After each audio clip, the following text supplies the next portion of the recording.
Autolite and its 60,000 dealers and service stations present Suspense.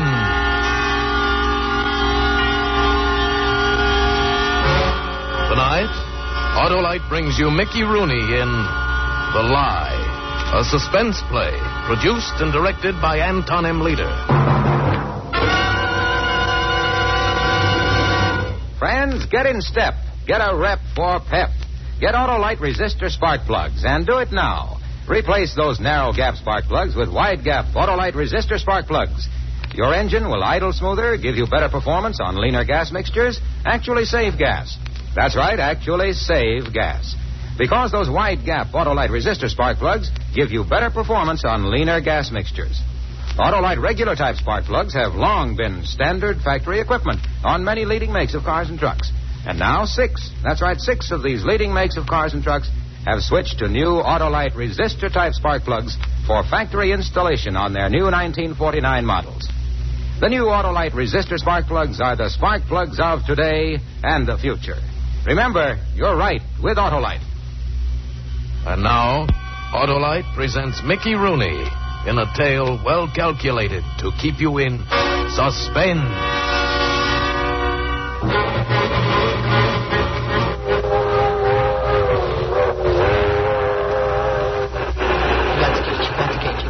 You got the gate. Oh, shut up! I've been kicked out of better colleges. Son, why don't you leave that bottle alone? I know it's none of my business. Are you my father? Well, of course not. I'm only trying Well, then don't call me son. And you're right. It's none of your business. Why, you fresh pup. If I were your father, I'd be ashamed to admit it. I watched where you got on. It's in the middle of a semester. Bounced out on your ear, weren't you? I know your type. Taking everything you can get from the old man and not giving anything back. Only grief and gray hair. Oh, shut up. Mansfield, next station, stop Mansfield. Put away that bottle, kid. You're home. Mansfield.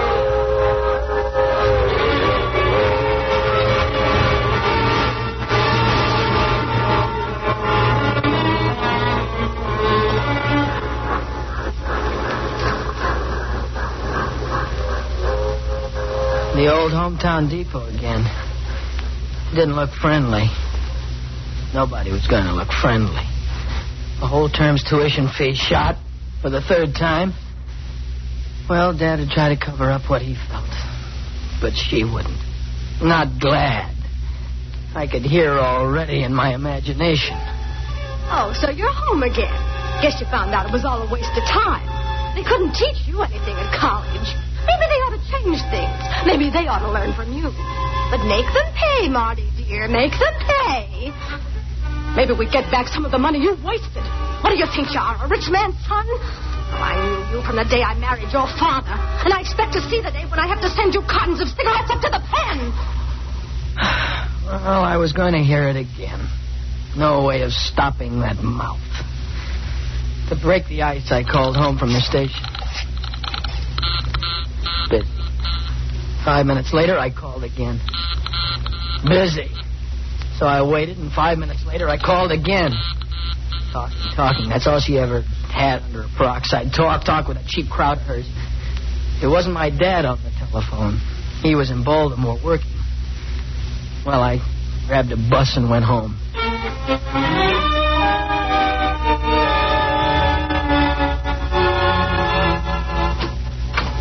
Glad? Hey, Glad, it's me. Hey, Glad. It's your loving stepson. Look at that. Didn't even bother to hang up the telephone. What a woman. Hello? What's that? Hello? Who is it? It was a man. It would be, with her. Heard my voice, thought it was Dad, and hung up. Dad had come home early today. Plenty of signs. There was the paper he always picked up in Baltimore. Cigarette stub, and I knew it was his. It was that awful Turkish brand he'd been smoking since before I was born. No one else could stand. Yeah, he came home early. They must have gone out. I wandered into her bedroom. No reason, just wandered. You know what I saw? She was curled up on the bed. Yes, glad. Curled up on the bed, sort of cuddling. No makeup. Her hair all glued up with that bleach stuff of hers, and she was dead. But dead. Somebody had broken her neck. If ever a man deserved a break, it's my dad. If ever a man deserved a decent, loving wife like my real mother, if ever a man deserved the kind of son fathers dream about instead of the mutt the rat I'm turning out to be. Well, I didn't have much time for philosophizing. I got rid of the newspaper, cigarette butt. I mussed my hair, tore my clothes, picked up her dead hand with those purple cat-like fingernails, and I scratched it across my face. Ow! You'd think she was alive the way those nails dug in. And then I went to the phone.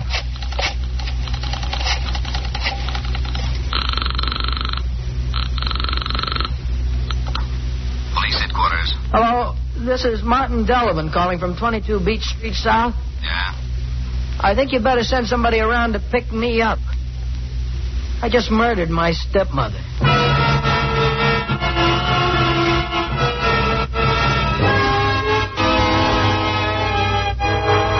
For Suspense, Autolite is bringing you Mickey Rooney in radio's outstanding theater of thrills, Suspense.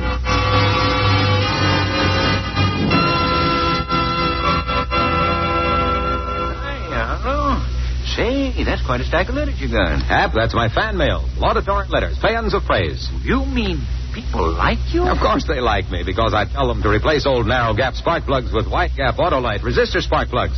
And naturally, they like Autolite resistor spark plugs once they try them. Here's one from Mr. W.E. Schmitz of Houston, Texas, who writes, Gentlemen, I recently switched to Autolite resistor spark plugs for my 1942 car. I've been trying other brands for years, but when I switched to Autolite, I can truthfully say I've never seen such an improvement in my 43 years in the automobile business simply by changing plugs. Well, from an automobile man, eh? From the sort of man who'd know that switching to Autolite resistor spark plugs means smoother idling, better performance on leaner gas mixtures, and actual saving of gas. And Autolite resistor spark plugs cut down spark plug interference with radio and television reception. All right, Arlo. But let's not interfere with the reception of Suspense. And now, Autolite brings back to our Hollywood soundstage Mickey Rooney as Martin Delavan in The Lie, a tale well calculated to keep you in suspense.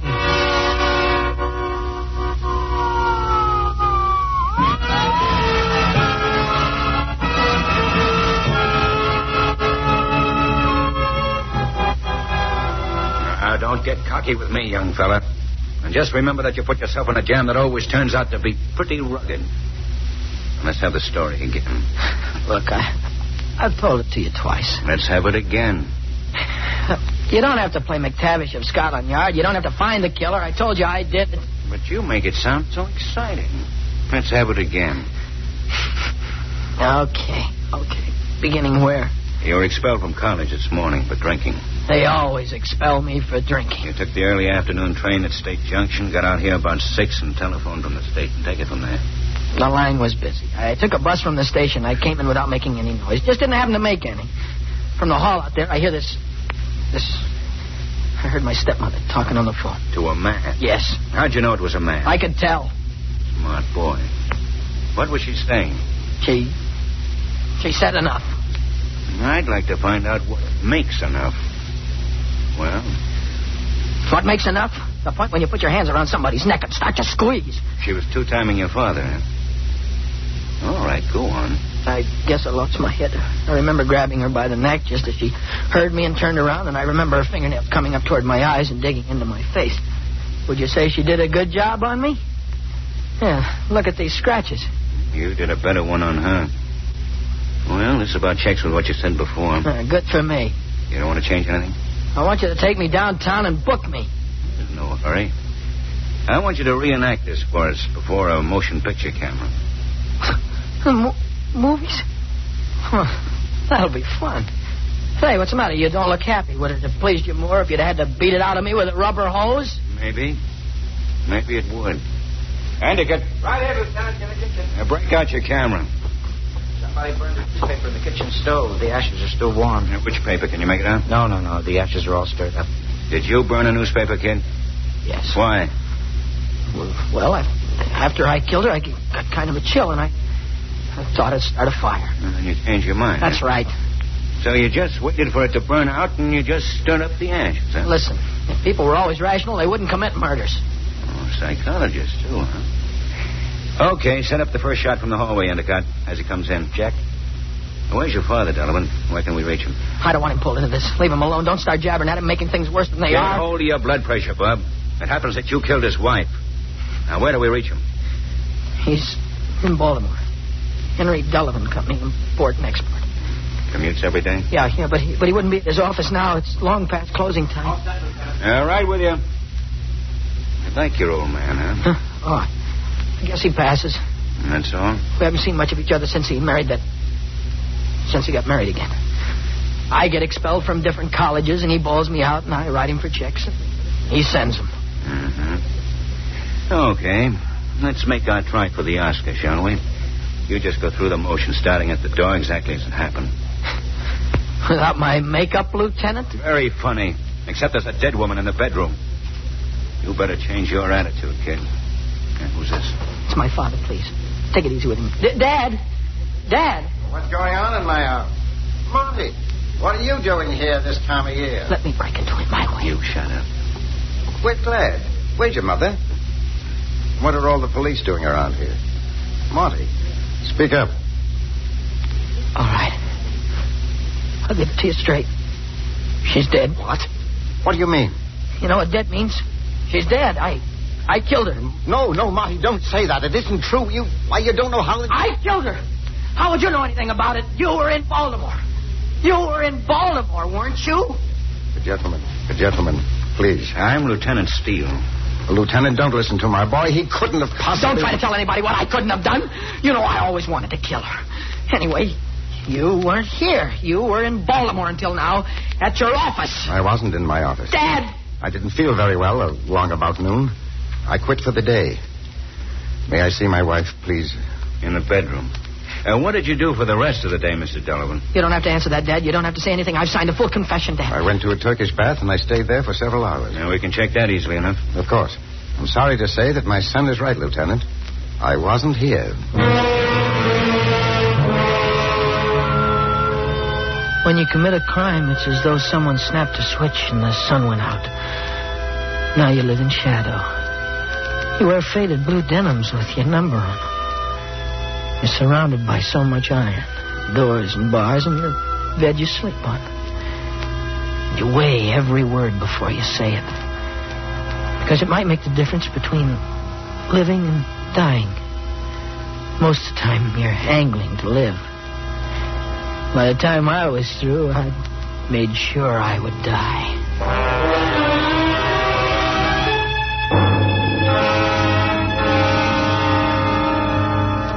You did a bad thing, Marty. Why did you do it? The important thing is that I did it. That's what we've got to keep remembering. Now, don't let me down. You haven't said anything, have you? About what? About you. Well, what's there to say? What's there to... Oh, I get it. Swell. We'll keep it that way. Oh, I suppose I ought to be able to understand what you're trying to say, Marty, but I can't. I'm so confused. They keep hammering away at me, trying to break down my story, where I was, and... Well, that Turkish bath routine wasn't very bright. They can check on that, Dad. They did. There's no question about that, Marty. I was there. When? All that afternoon, from 2 until 5. Who says you were there? Besides yourself? Well, the clerk, the attendants, the rubbers. Now, they all know me, Marty. I've been going there every Wednesday for months. This couldn't be true. Everything else about the whole nightmare could happen. It was happening. But not this. He had killed her. He must have killed her. I'd hung a perfect frame on myself because he did it. What's the matter, son? Dad, how would that day's Baltimore paper get into our house before you came home? Why, it's delivered to me. I buy one in the morning to read it on the way in, and the one that's delivered I read in the evening at home. It's that simple. And I suppose you're going to tell me that since I've been away, Gladys learned how to smoke those Turkish blowtorches. No, but, well, you know how chain smokers are, son. They're bound to run out of their own brand sometime, and they'll smoke anything they can get their hands on. Anything they get. Oh, sure. Anyone could figure that out. But why talk about newspapers and cigarettes, Marty? We have only 5 minutes together. Don't talk about anything. What a chump I've been. What a sap. Oh, Dad. Dad, you don't know. I know only one thing, Marty. That you didn't do it. How do you know that? Well, who would have known better? What does that mean? Why, you're my boy. Oh, you've been wild, but that was because you were so hurt when I remarried. When she turned out to be what she was. Oh, you don't have to keep reminding me of that, son. Oh, I'm sorry, Dad. I'm sorry. Anyway, I know my boy, Marty. And you didn't kill her. Makes no difference, Dad. They got an airtight case against me. I'm going to fry just as crisp as though I did it.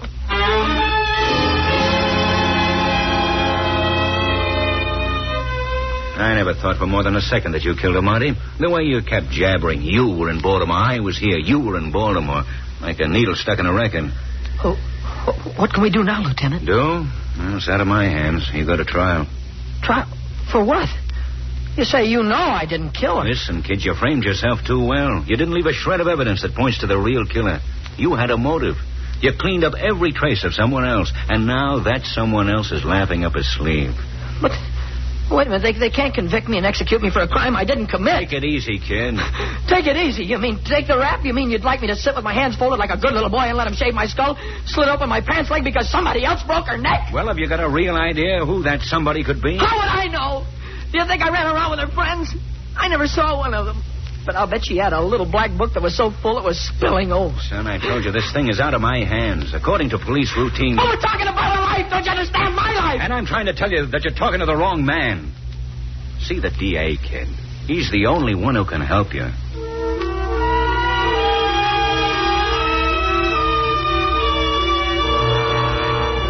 Every word of my confession was a deliberate lie, sir. A lie. See, I dictated it, and I reenacted the whole thing before the camera because I thought I was protecting someone else, see. The real murderer? No, but I thought so at the time, sir. Well, what was this somebody's name? I'd rather not tell you that. Why not, if he's innocent? Because I don't want him dragged through the mud. Here's the report you've been waiting for, sir. Oh, thanks, Endicott. Yes, sir. Now, look, Delavan, I'm too busy to play games. This report establishes beyond doubt that it was your skin and blood under her fingernails. That clinches it for me. But wait a minute, That's don't all. you... I'll see you at the trial. And I guess you know how it'll come out.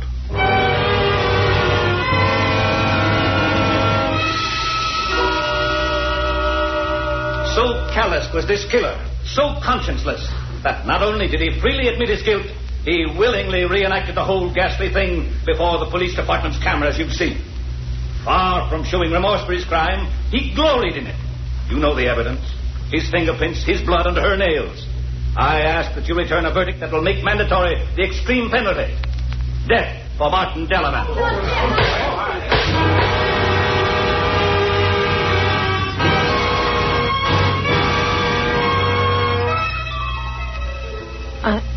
I'm going to die. Dad, find a way out for me, will you? I don't know will where find to a way? turn, Marty. I'd give my life to save you. Would you, Dad? Would you sometimes, people just use that expression. I sometimes wonder if they really would do a thing like that. Isn't that what you did for me? It's such a shame, Marty, that this should happen to us because of her. The only good thing she ever did was to bring us together again. By dying. Then you knew all about her. For a long time. But I kept hoping... Well, maybe she didn't appreciate you, Dad, but I do. You're not so bad yourself. Dad? Yes?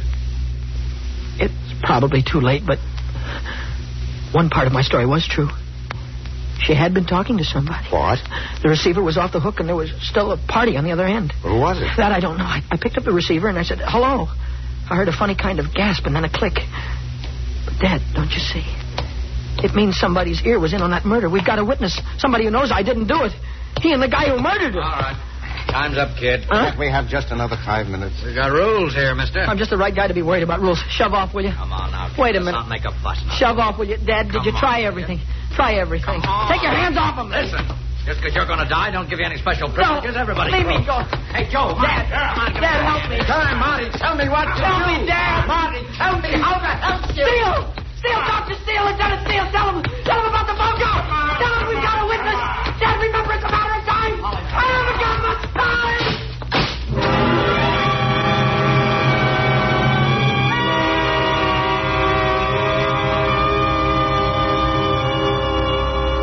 Now, look, Miss Jane, a boy's life depends on this, and we haven't got much time either. Is there anything I can do to help? Fine. Now, let's see. It was around 6 in the evening when Marty Delavan got off the train and tried to call home. Uh-huh. He got a busy signal. Let's give ourselves a break and say it was the same party who was on the line when he came home. Could you trace that call? Well, I can try, Lieutenant. A call that long would have plenty of overtime on it. Well, stretch it out a little, kind of narrow down the field. Say 5 minutes before he called, another 10 before he gave up, another 10 to get out to the house on the bus, and then coming in, looking around, finding the receiver off the hook. Say 45 minutes. Oh, my gosh. What's the matter? I just happened to think. What if Mrs. Delavan put in that call? You'd have a record of it, but the charge would be on her bill. That wouldn't show the name of the person she was calling. Those are the breaks. I'll see what I can do.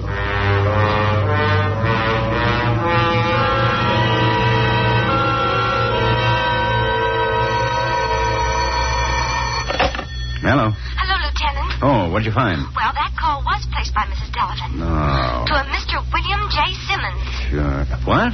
You see, Mrs. Delavan always complained about her bills. She never stopped saying we were cheating her.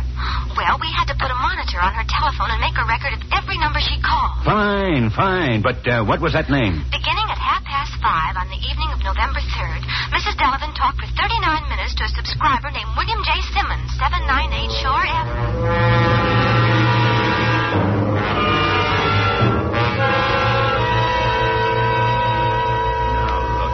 That kid isn't any of the things you called him in the courtroom. I know. And I couldn't stand by and see him fry for a murder he didn't commit. Steele, you're a fine detective, but a little too much of an optimist. Now, this weasel you brought in here, his story is only as good as the amount of proof you can attach to it. Look, I'm no weasel. I didn't want to get mixed up in this because I got a wife and kids, see? You know what it means if your wife finds out you've been playing around? Tell it into the dictograph. Huh? How do I start? With your name. William J. Simmons, 798 Shore Avenue. Okay. You were acquainted with Mrs. Gladys Delavan? Yes. You were in love with her? Well, in a way. Tell us what you heard over the telephone at 6 o'clock on the evening she was murdered. Well, we were talking, just talking, see, about how we felt. Suddenly I hear this guy's voice on the phone somewhere off in her house. He yells, "Where were you yesterday? We had a date, didn't we?" Then he comes closer, still yelling. What did he say? Oh, all kinds of stuff, names, things like that. Then she begins to scream, "Don't, Steve. Don't. You're hurting me, Steve." I can tell he's got her by the neck. He's choking her. I can tell he's choking her.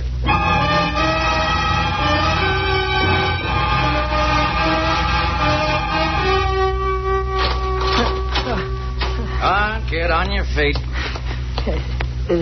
Is it time? Time for what? You know... Oh, I don't know anything. You're wanted in the warden's office. Come on. What's up? Search me. Hey, that's pretty good. I'm the guard, you're the prisoner, but I say you search me. Do you know who's with the warden? Well, that local Dick Steele. McTavish of Scotland Yard. A couple of other guys and your old man. My father. What do they want with my father? Search me. Hey, I said it again.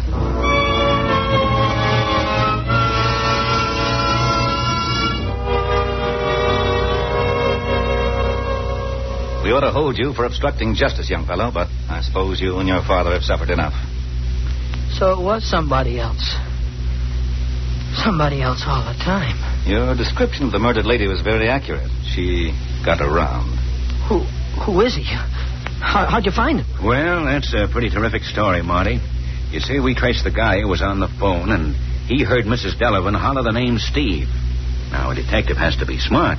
He's got to be a psychologist, a science bug, an incredible kind of a guy who can take the name Steve and pick a murderer out of 140 million people. So how did I do it? Well, how? I opened a little black address book. Remember, you tipped me off to that. And looked for a guy named Steve. And there he was, Steve Barton. So I picked him up.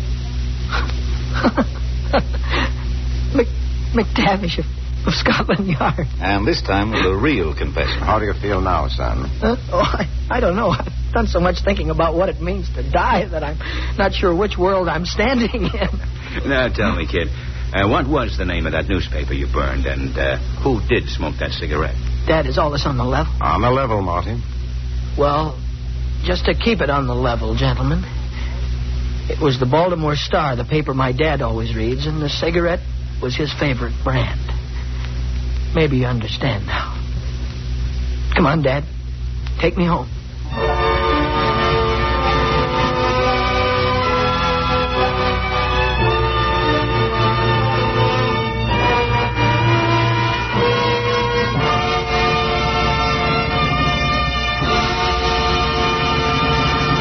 Thank you, Mickey Rooney, for a splendid performance. It was fun to do. Say, Harlow, I've heard great things about some new awards Suspense has received. Why, yes, Mickey. The Alfred P. Sloan Award for the Outstanding Radio Program in 1948 promoting highway safety was awarded to CBS and Autolite last week. Well, say, wasn't that the Jimmy Cagney Suspense show of last December? Right, Mickey. And coincidentally enough, last week the National Safety Council announced a similar award to Autolite for the same program and for their promotion of safety on the highways. Wow, that's great going. And it reminds me, haven't I often heard an announcement on this show? Let's see, how does it go? Oh, yeah, I know. Drive carefully. The life you save may be your own. That's right, Mickey. Yes, Autolite is proud to lend support to the promotion of highway safety. They're proud, too, of the more than 400 products for cars, trucks, airplanes, and boats that are made in 28 Autolite plants from coast to coast. And Autolite also makes complete electrical systems for many makes of America's finest cars. Batteries, spark plugs, generators, starting motors, coils, distributors. All engineered to fit together perfectly, work together perfectly, because they're a perfect team. So, folks, don't accept electrical parts that are supposed to be as good. Ask for and insist on Autolite original factory parts at your neighborhood service station, car dealer, garage, or repair shop. Remember, you're always right with Autolite.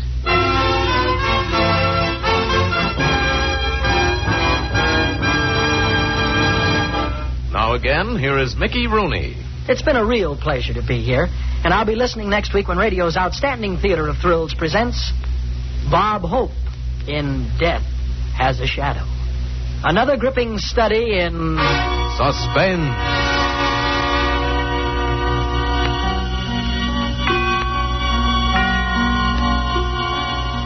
Mickey Rooney appeared by arrangement with Metro-Goldwyn-Mayer, producers of the Technicolor picture Little Women, starring June Allison, Peter Lawford, Margaret O'Brien, and Elizabeth Taylor. Tonight's suspense play was based on a story by William Irish and adapted by Herb Meadow.